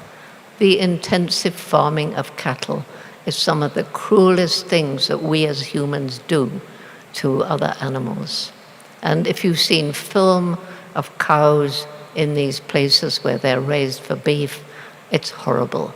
If you've seen film of cows and how they're abused when they're kept for milking, I can't sleep at night when I've seen it. And cows on their own, they form wonderful long-term bonds with their offspring that can last through a very long life. And I suppose it's lucky that these captive, mistreated animals only live about 8 years, but a cow normally can live up to 30 years if she's not being treated in this inhumane way. And then finally, surely some of you have seen My Octopus Teacher, and if you haven't, it's on Netflix. But it turns out that the octopus, who is more different from us than anything else, with one little brain in the head, and then brains in each of the 8 arms, so that an arm, if it gets accidentally severed from the body, can live for about a day and do things all on its own because it's got brains in its arm. So I could tell you stories for hours. I would love to tell you some of the stories about octopuses and their amazing intelligence, but I don't have time. But I just wanted to bring to your attention that the biggest difference between them, chimpanzees, and us is this incredible intellect. So how is it possible that the most intellectual creature, I mean, look, we've sent a rocket up to Mars, and a little robot creeps off and takes photographs. We've developed an internet. We have translations. Oh, well, you know how brilliant our intellect is. So how is it that this most intellectual species ever is destroying its only home? We seem to have lost the wisdom still held by the indigenous people. I've met many indigenous people. I immediately have a bond with them. We think the same. We think about the value of nature. We understand that our unfair, unsustainable demands on nature are destroying the planet. We're destroying nature too fast in some places for nature to replenish. And so my last reason for hope, well, no, maybe I should go on a little bit there and say, that there still is wisdom. And there is the wisdom of the indigenous people. But I'm sure there are many people out here, and I want this second row of roots and shoots to know that I truly believe they have this ancient wisdom. And if they haven't, they should have, and hopefully they will have, right, all of you? Because, it's this wisdom of understanding that not only are we part of nature, but we depend on nature. We depend on nature for food, clothing, water, everything. But what do we depend on? Healthy ecosystems. And I see an ecosystem as like a beautiful tapestry where every plant and animal has a role to play. And as we destroy the habitat and as species gradually become extinct, every time it's like pulling a thread from the tapestry. And if enough threads are pulled, the tapestry will hang in tatters and the ecosystem will collapse. It's happening. That is what we have to get together. So every time you hear of an organization like David's, like Nicholas's, like Roots and Shoots, and if you care about the future, then please support that organization. We've got to get together. We've got to take action.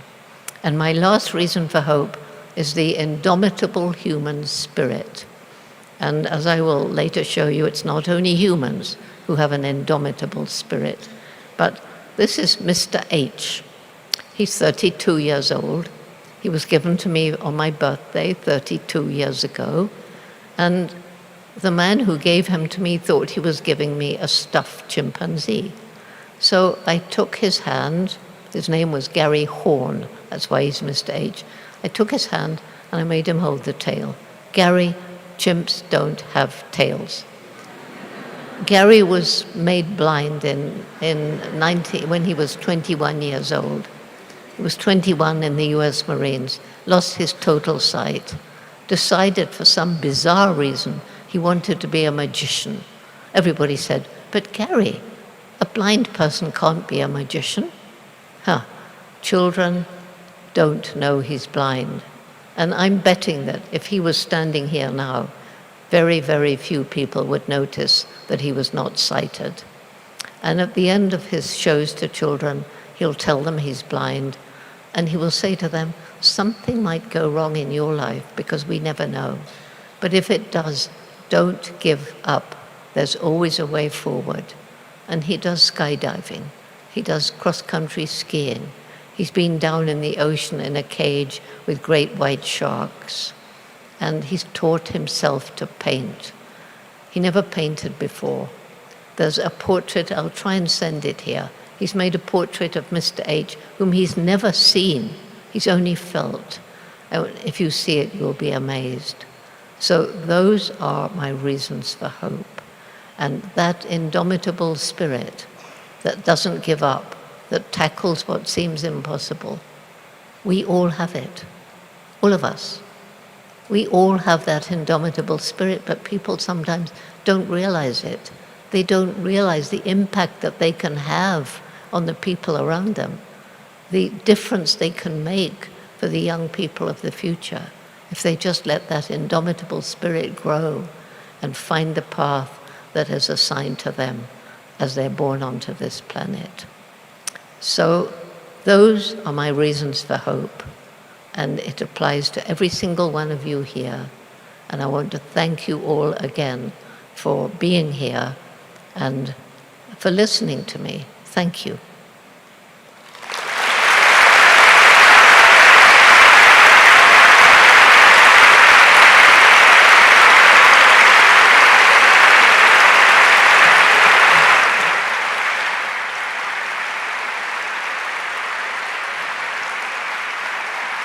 Thank you.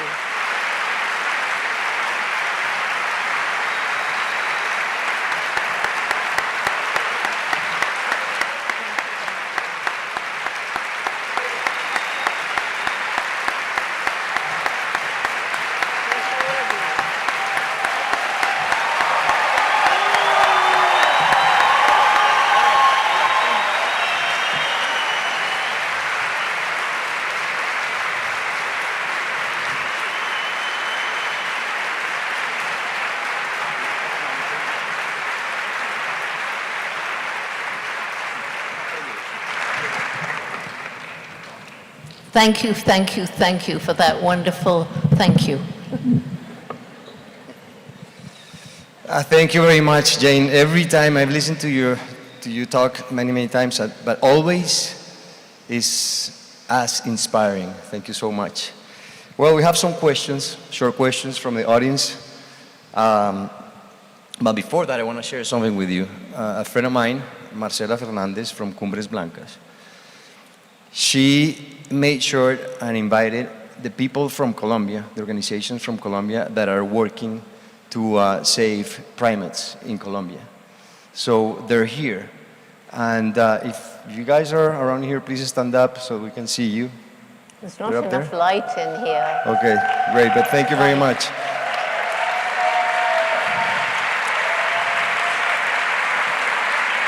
Because I think we should join everything, their efforts, whatever they're doing, we should definitely join them with what Roots and Shoots is doing.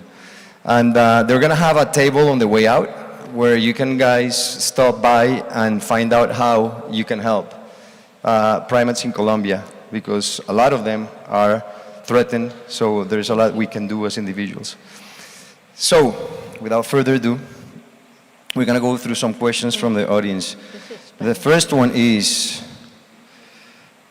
what is the highest show of love? Is it working? It's in Spanish. I want English. He has the question in English. You got a question in English? In English, yeah. Okay. Fine. Well, I had Spanish given to me in my ear. Okay, yeah, better without that thing. Everyone have those things, translation things, so they can understand. Okay, great. Okay, first question. Which you think is the highest show of love? The highest show of love. You know, Nicholas, that's so interesting because we use love in so many ways. You can say, I love ice cream. You can say, I love music. And then there's romantic love. So how do we show love? I think for me, love, respect, compassion go together. Yes. Okay, thank you. Thank you. Have you ever felt that your life has been threatened living in the wild? Yes, occasionally. Chimps are 8 times stronger than we are. And at the beginning, when they started to lose their fear, they had these shows of aggression. And especially when it was raining. You know how people in the rain sometimes take risks, they run across a road to get to the other side. Well, chimpanzees in the rain, they're extra, I don't know, but on this occasion it was raining. And there were 5 males up in the trees and some females, and they started swaying the branches, and they have this very scary, aggressive call. They'd call it a wah call, and they were wahing at me. And then 2 of the males came down to the ground. One of them raced past me and hit my head. And they were... A big male? A big male, 8 times stronger than me. So what did I do? I pretended I wasn't interested. I dug little holes in the ground. I pretended to eat a leaf. And as I hoped, they finally went away. But they are 8 times stronger. And there have been male chimpanzees who've been really horribly aggressive at times, but they've never killed anybody. Never? Never in the wild? Not humans. Humans, yes, I mean. They've killed other chimps. Wow. Okay. Yeah, they've killed other chimps who are 8 times stronger than me. How can we help to protect nature? What has been your biggest learning throughout these years? By helping people understand. There is so many people around the world. They haven't had the education. They don't understand the danger. They don't understand the destruction of nature with climate change. They don't understand how loss of species can be damaging to their future. So one of the important things is education. But what I will always say, roots and shoots. Let's grow roots and shoots. 70 countries isn't enough. How can we cultivate and cherish curiosity in our daily lives, and how is it related to hope? Well, as I said, we can think about what we buy. You know, we can choose to buy things that are made sustainably.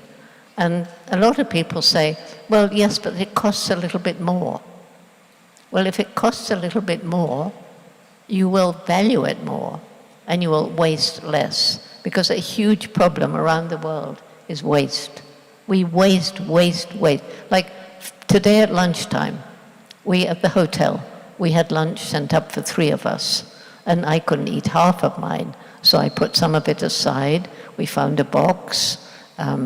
My wonderful filmmaker, who I forgot to acknowledge, but I should, he had half of his uneaten, and he took it into the park, and he found somebody who was derelict and who had nothing, and gave him that food. So we could all do something like that. In your book, you talk about wonder and awe.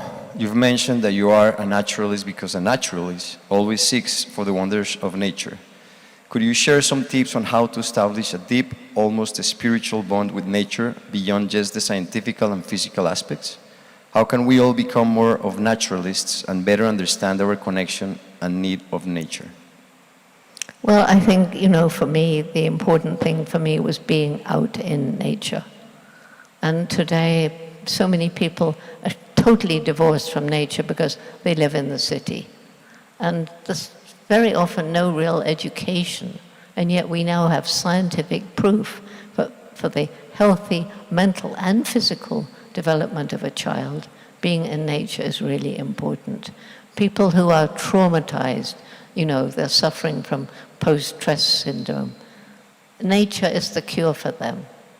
And so we need nature, and being in nature, or bringing nature into us. And I suppose even today, if we immerse ourselves in nature films that you make, you know, that's all a help.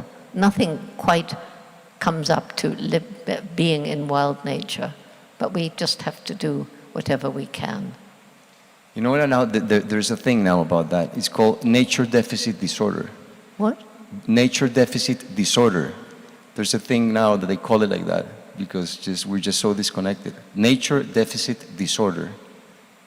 Can you believe that? Yeah, well, nature deficit disorder comes from not being in or understanding the importance of nature. And it's common everywhere.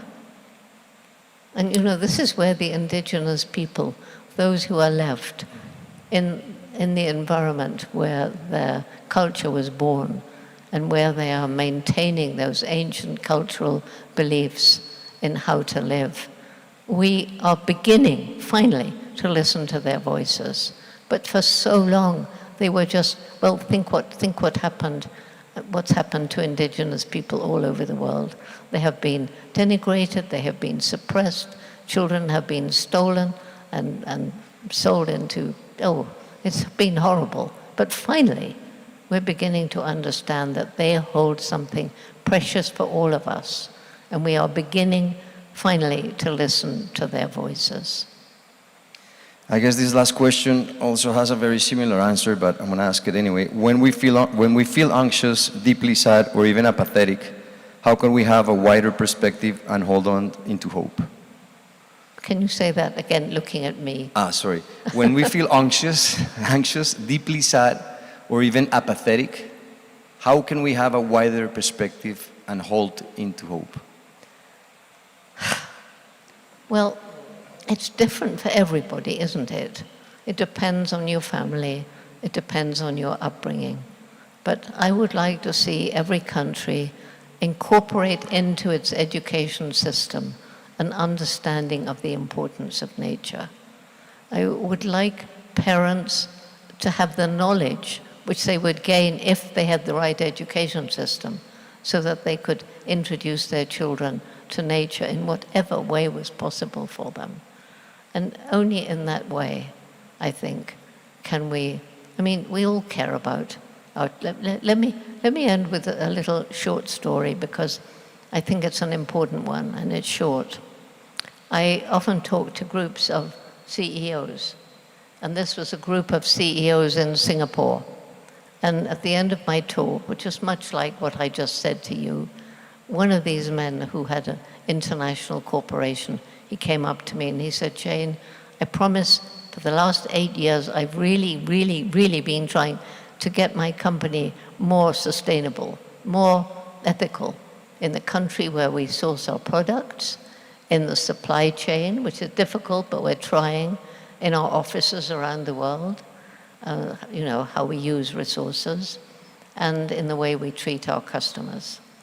And he said there were 3 reasons. One, I saw the writing on the wall. I saw that in some places we're using up natural resources more quickly than nature can replenish them. 2, consumer pressure. People are beginning to demand ethically sourced products, and they cost more now. But if more and more people join this bandwagon and say, I'm not going to buy something that harmed the environment when it was made, I'm not going to buy something that was cruel to animals, I'm not going to buy something that was cheap because of unfair wages. But he said what tipped the balance for me was my little girl of 10, and she came back from school one day and she said, Daddy, they're telling me that what you're doing is harming the planet. That's not true, is it, Daddy? Because it's my planet. Wow, powerful story. And we've got one last video, right? Yes, but one question I want to ask before the video, because I find it very interesting, and we think that is normal, the way we eat. And you were talking about cow and pig. And pig. And, well, we don't eat rats, but you were talking about rats as well. And we think that the way we eat is normal and is natural and is part of our history as a species. So I want to ask you, chimpanzees are much stronger than we are. They can climb trees. They are 8 times stronger than we are. They have big canines, able to hunt. They're good hunters. I wonder, how much animal protein do they have in their diets? Okay, well, they're mostly fruit eaters, but they also eat leaves and flowers and roots and you know, those things. Approximately 2% of the diet per year for a male chimpanzee will be meat. There are insects eaten, and I don't think anybody's worked out, you know, the percentage in the diet of insect eating. But for actual meat, it's about 2%. Great, thanks. Some food for thought. Okay, so we can close with a video. I know you want to show us a video. You want to share a video with all of us? Yeah, the video that I want to end with, I said earlier that it's not only humans who have this indomitable spirit. And in this case, it's a female chimpanzee who had the indomitable spirit for life. She arrived at our the world's biggest sanctuary for chimps in Africa, Chimpunga, in the Republic of Congo. Her mother had been shot. She was desperately wounded by the bullet that killed her mother. And our wonderful veterinarian, Rebecca, brought her back to life. And she was introduced to other chimps, and everything was fine. Then when she was 8 years old, or 8 or 9, she got deathly sick again. Rebecca saved her by the only chimp-to-chimp blood transfusion. And this video is about this chimpanzee, Wunda. In the local language, it means close to death. And Wunda, I want you to remember when you watch this.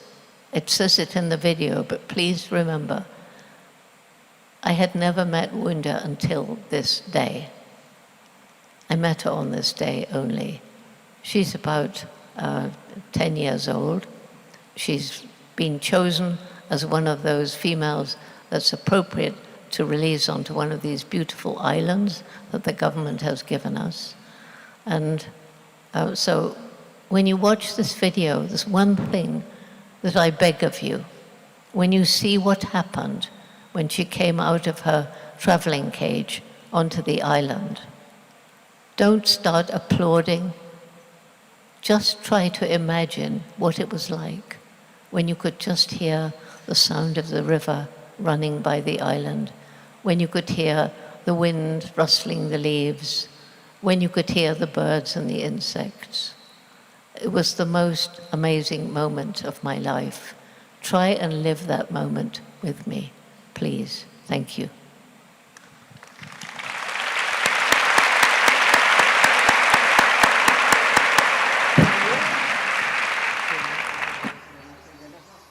This is a really exciting moment for me.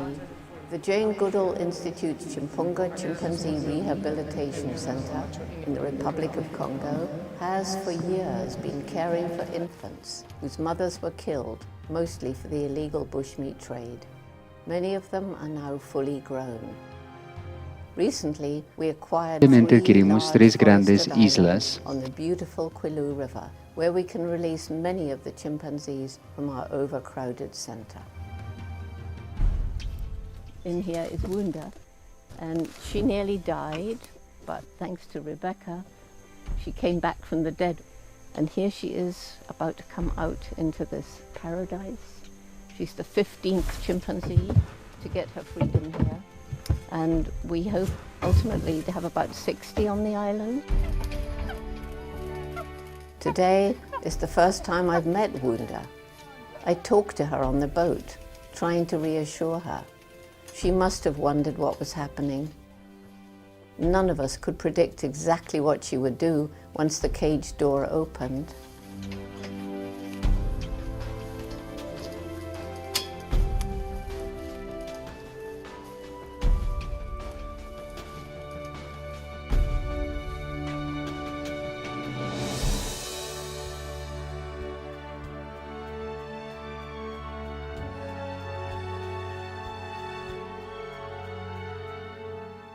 It was a very, very touching moment. One of the most amazing things that's ever happened to me. The warmth of her embrace is something I shall never forget. For Wunda and all the other chimpanzees we're working to bring here, Chinzula Island will provide a wonderful forest home where they will be cared for and safe.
Thank you, Susana. Thank you, David. Thank you, Confama. Thank you, everyone that made it possible. And of course, thank you, Dr. Jane Goodall. Thank you very much. And thank you, all of you, for being here tonight and celebrate a night for our planet.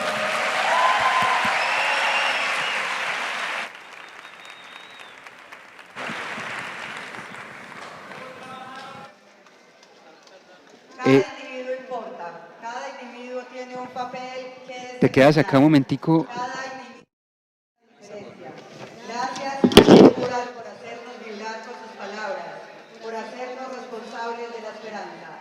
Gracias a todos y todas ustedes por disponerse a esta conversación y ser parte de esta historia. El domingo 25 de agosto a las 6 p.m. Teleantioquia, desde su señal principal, estará retransmitiendo esta conversación para que este mensaje de amor, esperanza y reconciliación con el planeta viaje por todos los rincones de Antioquia. Muchas gracias por asistir el día de hoy.